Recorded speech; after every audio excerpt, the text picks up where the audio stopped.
পিতামাতার সাথে যদি ভালো ব্যবহার করাতে চান সন্তানকে, তাহলে সন্তানকে ছোটোবেলা থেকে ধর্মীয় শিক্ষা দেবেন।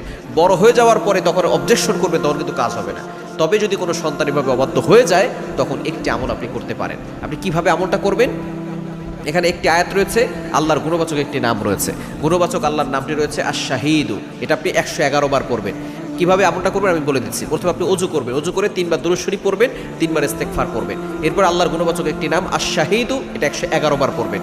এরপরে আল্লাহ পাক রব্বুল আলামিনের কোরআনুল কারীমের একটি আয়াত, এটা পবিত্র কোরআন কারীমের 23 নম্বর পারার 8 নম্বর পৃষ্ঠার 10 নম্বর লাইন, সূরা সফফাতের 100 নম্বর আয়াত, রব্বি হাবলি মিনাস সলিহিন, এটা আপনি 11 বার পড়বেন। পরে পানিতে ফু দিয়ে ওই পানিটা আপনার সন্তানকে খাওয়াবেন, অথবা যে খাবার দিচ্ছেন সে খাবারে ফু দিবেন, পানিতে ফু দিয়ে পানিটা আপনি রেখে দিয়ে বারবার তাকে খাওয়াতে পারেন। এটা যদি আপনি টানা 21 দিন খাওয়াতে পারেন, দেখবেন আপনার সন্তান বাধ্য হবে। সে যতই অবাধ্য হোক না কেন, আপনার সন্তান আপনার কথা শুনবে, সে হালাল পথে চলবে, সঠিক পথে চলবে এবং পিতামাতার কথা শুনবে ইনশাআল্লাহ।